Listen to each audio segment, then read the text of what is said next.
We are live. All right. So if you guys don't mind, I'll go ahead and just share my example, and then we'll just keep going from there. Yeah, that sounds good. So let's see. It might be easier just to screen share it, I guess, if I can do that.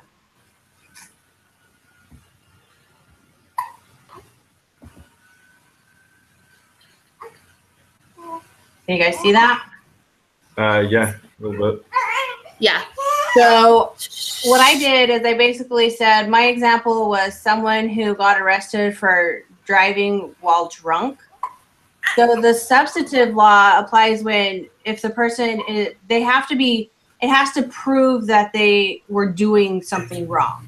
And so the police officer has to observe them driving erratically. They have to be pulled over. They have to take a field sobriety test. All of those things are like the steps in determining if they've broken the law. And then the procedural law, it happens after that. And so after they've gone through the field sobriety test and all that, then the person can be arrested and they have to be formally charged within a certain amount of time, and they have to be appointed legal counsel. Then bond is set by a judge and a court date is appointed. So the substantive law, substantive law.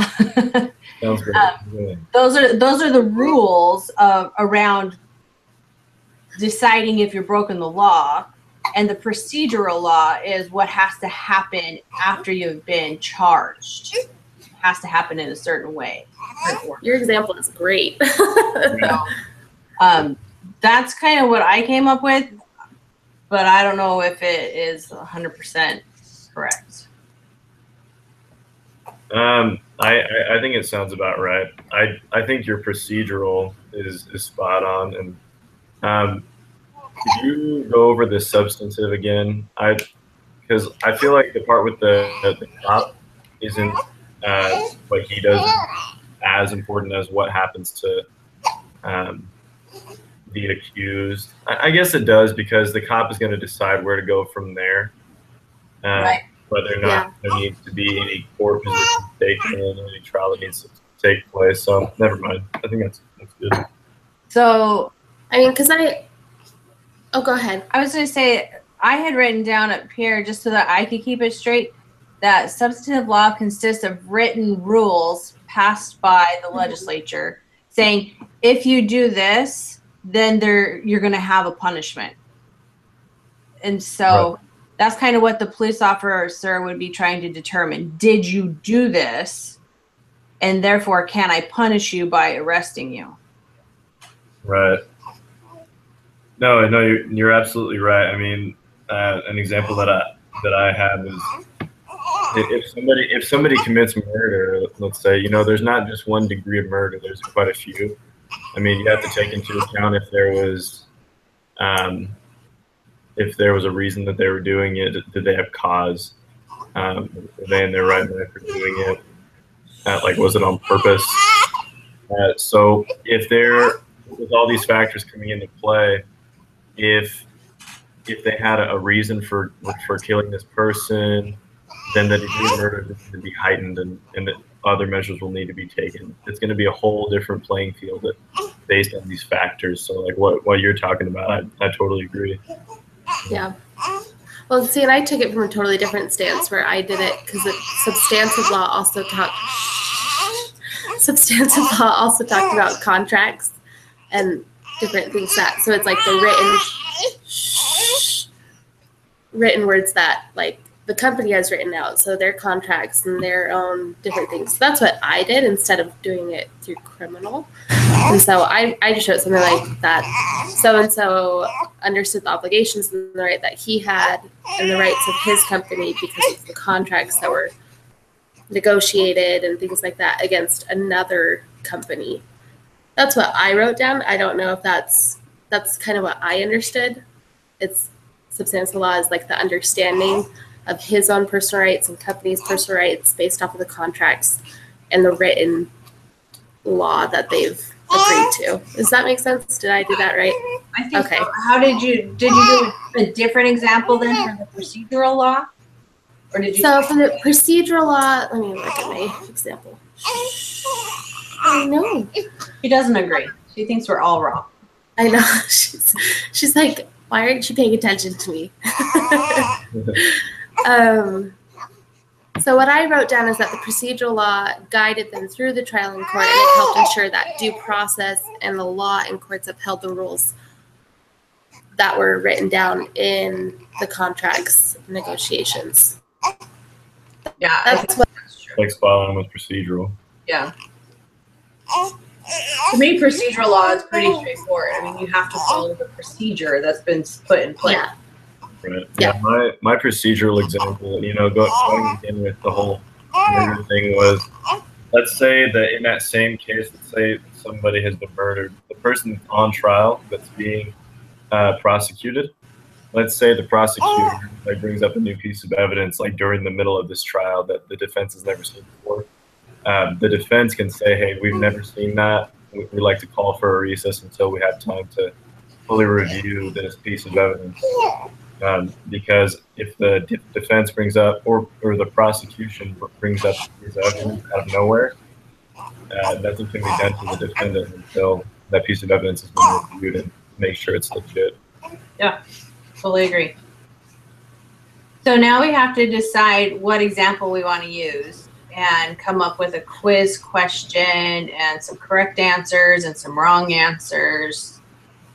Well, I think you guys had a better example because everybody understands criminal law, or to an extent because of all the movies and videos and whatever we watch. So they understand yeah, exactly. So they understand. I think that would help. I don't know if these quizzes are for people in our class, but I think it would help them understand the difference. If it's substantive law is the understanding of the law, of the written law, and then to go from there to understand that procedural is the evidence, the due process, and things like that. So I think that would be a better example of what I did because it might be a little more. Yours is too advanced for all of us. You're just... That's just the only thing I could come up with. Higher level, Jenna. Higher level. Yeah, no, not at all. it took me a really long time to come up with my example just because I didn't know how to write it at all. And I went totally basic. I'm like, drunk driving. Okay, we can do that. I can. And mine was based off of every single episode of any criminal investigation. It's just real life coming into our schoolwork. That's what it is. Yeah. So, all right. So for those questions, I just vote we make it easy. And not to mention yours is already just very well. All mine was on paper, but I'm down to use his if y'all are okay with that. Okay. Well, I can easily just cut and paste and add to. Yeah. So do we want to do that? Yeah, we'll just do that then. Okay, so it says our example. I guess our example is a drunk driver. Yeah, that's simple to the point. Explanation of our example. So I can go back and fill that in. I don't feel if you guys feel comfortable with me just filling those kind of things in, unless you want to discuss that. No, I think that's okay. I mean, we heard your example, and I think it's straight to the point, and it explains both of them. Okay. So we have to come up with a question for the quiz, and it has to not be totally obvious. It has to be something. So we have to do 4 different questions, or sorry, 1 question, and then 4 different answers. Okay. Yeah, so it says the question, the correct answer, and 3 wrong answers. Okay. So it could be something like, can the driver be arrested without taking a field sobriety test? Can he be arrested and charged with drunk driving without following that part of the substantive law? Why is it so hard for me to say substantive law? Substantive? I think it's substantive, but I want to say substantive. Yeah. So I keep wanting to say substantial law. So. You know, like any substantial evidence. Yeah, substantial. I think that's really good. I definitely think it's in a pretty easy question to answer if I ever see it on a test. But like, does that matter in this case? Like, does he care if it's? But if somebody hadn't read anything about substantive or procedural law, they'd be like, "What the heck?" So it says type your quiz question, include the entire question, including the part of your example that should be included in the question. So we could say something like, Mr. Smith, we'll make it more into like an actual question. Mr. Smith was driving down State Street when he was pulled over by Should we be pulled over and arrested for drunk driving without a sobriety test? He was pulled over by the. What did I say? He was pulled over by the Provo Police Department.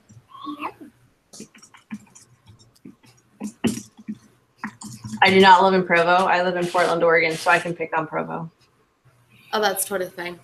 Oh, We pick on it all the time, so. I vote for University of Utah whenever BYU and play each other. So I got friends in Oregon too. So What part of Oregon? they're in like Eugene. Okay.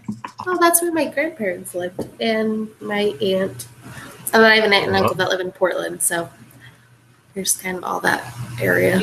We live in a suburb of Portland called Happy Valley. Oh, okay. Is it really that happy though?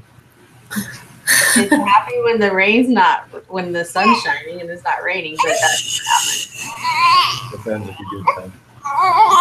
Let's see, during the stop, the police officer failed to administer a field sobriety test, You're hot. but Sweaty. proceeded to arrest Mr. Smith for drunk driving.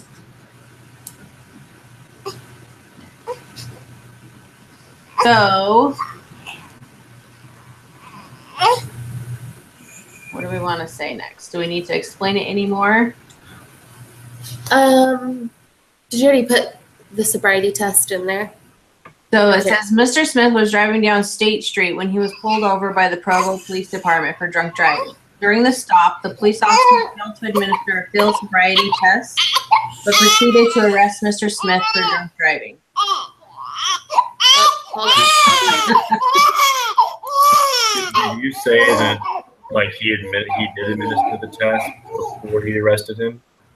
Sorry, say that again, Archer. Did you say that he did administer the sobriety test before arresting the man?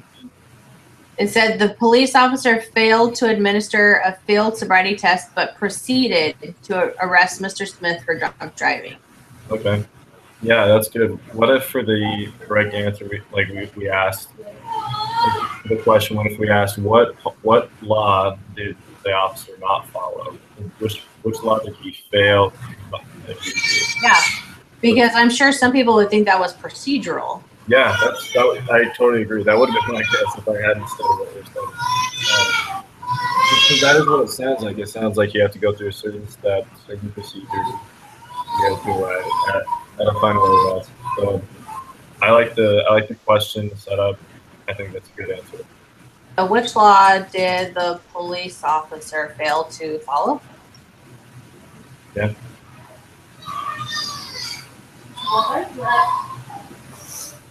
And then the answers could just be substantive law, procedural. The first wrong answer could be procedural law. Aren't there some other types of law? Judiciary law, criminal law. Okay, sorry. All right. So, Jenna, this is what our question says. Mr. Smith was driving down State Street when he was pulled over by the Provo Police Department for drunk driving. During the stop, the police officer failed to administer a field sobriety test, but proceeded to arrest Mr. Smith for drunk driving. Which law did the police officer fail to follow? Oh, that's good. The correct answer is substantive law. Substituted law. And then the first wrong answer is procedural law, and we have to type we have to tell why that's wrong. Okay. So we can just say that a field sobriety test is a written rule. So it falls under the substantive law, not procedural. We need another wrong answer. All right. FDA approved. Judiciary law. Okay. Judiciary law. And why that one is wrong? That's a good question. Let me look it up. In every way. Because we know it's wrong. I should hold on. Let me grab my book.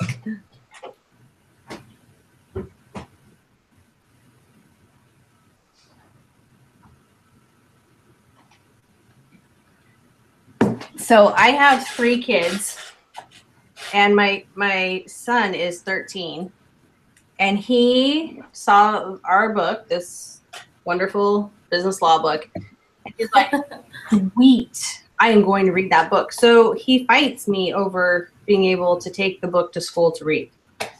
Seriously? I'm like, you What kind of kid is he? are a strange little kid. Whatever. I was not That is fighting so my funny. mom over a book when I was his age. I know, right? I was fighting her about the book she was trying to get me to read. He still plays plenty of video games, so I guess it's a balance. Okay, I'm 22. So do Let's see. What am I looking up? Judiciary law. there's civil law. Could we say something along the lines of that it's the judiciary? So we're supposed to, okay.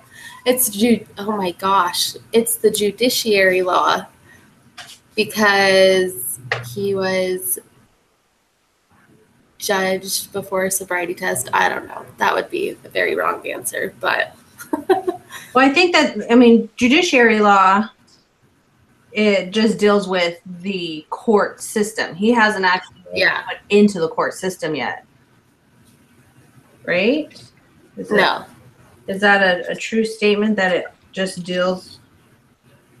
Okay, statutory law, case law. I mean, it's the system of courts that interprets and applies the law in the name of the state. Yeah. You're right. Well, that's just what Wikipedia gives me. I just Googled it since I don't have the book in front of me. Well, I'm not finding answers. So let's see. We need another. So we'll come back to that. Another wrong answer could be case law or statutory law. Statutory is a good one. Okay.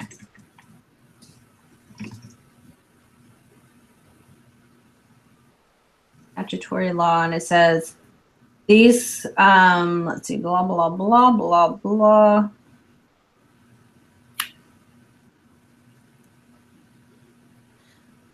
I'm just going to say the statutory law deals more with statutes.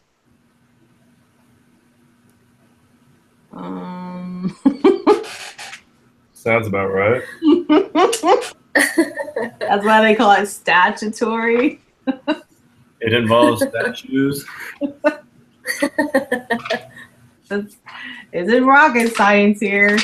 Let's see here if I can get a better definition of that. Statutory.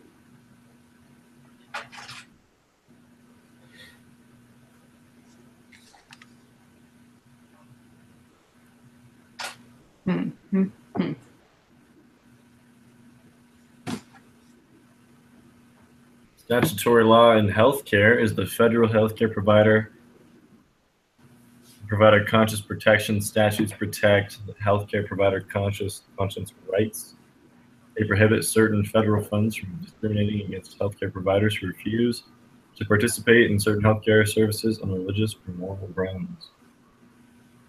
Yes. Basically, if you don't want to perform a certain procedure as a healthcare physician, it's the law that can protect you from doing it because of religious reasons. I didn't know what it was. So.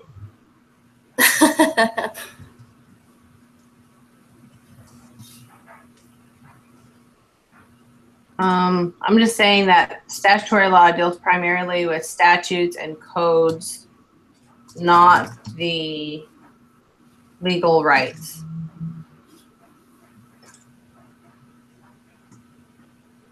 In regard to a specific subject. Works for me. Sweet. So we just have to figure out what to write for judiciary law. So as I looked up judiciary law, I think I meant judicial law. Oh, okay. Because I looked at judiciary law and there was really nothing for it. It just said a judiciary is this person. So I don't know if it's actual law. I think I meant to say It just deals with the courts. Yeah. Yeah, it just defined who a judiciary is and Judicial what the judiciary system is.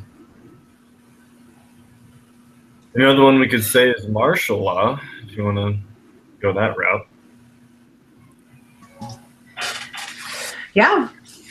What would we put for our wrong answer explanation on that one? Martial law. Well. Oh, martial law. Well, you could just say that martial law is completely different. It is, I believe, to haul in the, what is it?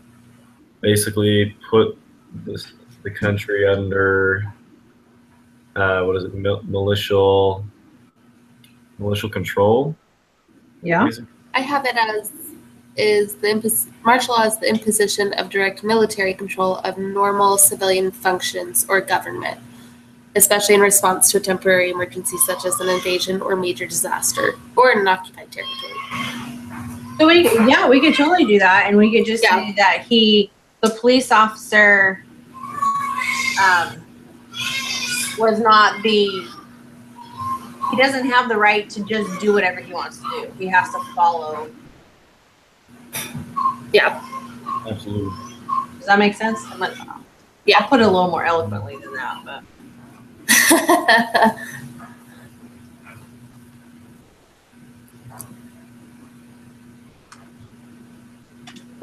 Okay, let's see. Martial law is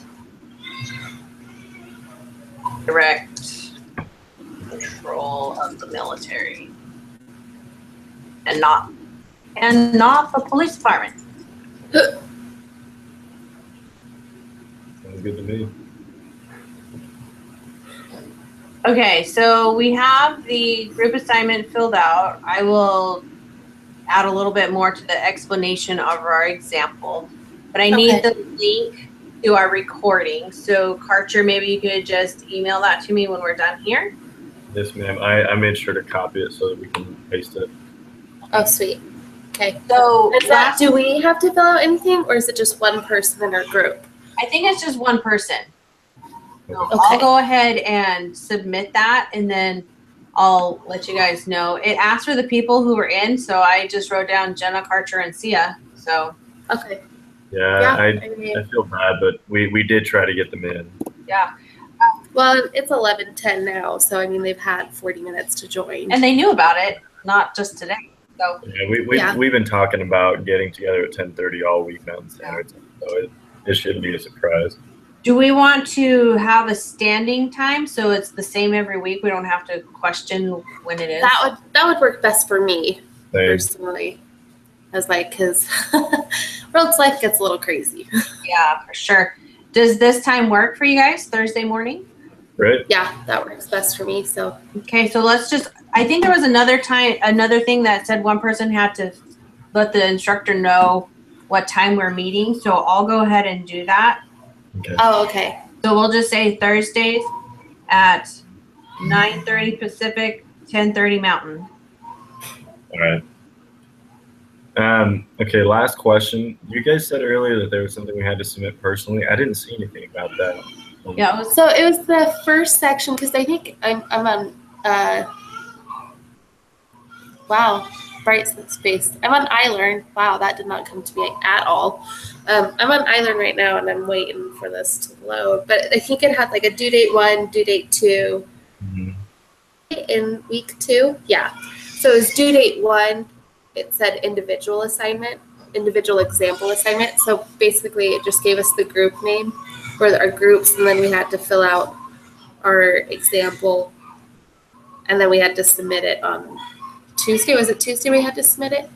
yeah, but I joined in on his little meeting he had last night. And he said he was going to be pretty flexible this week. So, Archer, I think you can just go and submit it. Okay. Should be fine. Or just email him. I mean, just say that you didn't know it was. Because I mean, it took me a while because I was like, is this because it says groups in it? So I didn't know if it was a group thing or if it was individual. So, but I just submitted it just in case. I was like, well, I hope this is right. So I always feel like the first couple of weeks, it's trying to figure out the flow of the course anyway. Yeah. So. Yep. Yeah, for sure. And plus, it's kind of weird because I mean, as far as I know, I didn't see anything about it on the main page of iLearn when you log in, and you can scroll down and see your assignments. And I didn't see anything for individual assignment due for Business 275. I could be wrong. Did you? Yeah. See It was I don't have anything on my like main page. No, I think you have to go into like the assignments and look at it. Yeah. Okay. I like don't trust the main page at all or like any of those things. I just have to look at the course schedule or else because I've missed so many things. So a couple of other things that he said last night, if you guys don't want to go watch the recording, which don't bother, I'll just tell you. He said that the test is open note, open book, open internet. Yeah. So that's cool. 25 multiple choice questions. And he said that if there's a week when one of us won't be able to come to the group, if we submit our example to the group beforehand so that it can be discussed in the group meeting, he's cool about that if it happens once. Just as long as it's not every week. Yeah. Okay. So anyway. That sounds good. All right, guys. Well, I will, like I said, I'll get this submitted today since it's due today. I'll finish it right now and I'll submit it right now. All right. Okay. And then I guess we could just all take turns. And so Carter did it this week. I could do the thing next week. Okay. Same with so we stuff. can just kind of go with that. Yeah. You just rotate it. And see, I'll be sure to send you that link right now too. Okay. Sounds great, you guys. Thanks. It was so nice meeting you guys. Thanks. You too. Yeah. Nice meeting you guys. See you next week. Sounds good. Bye.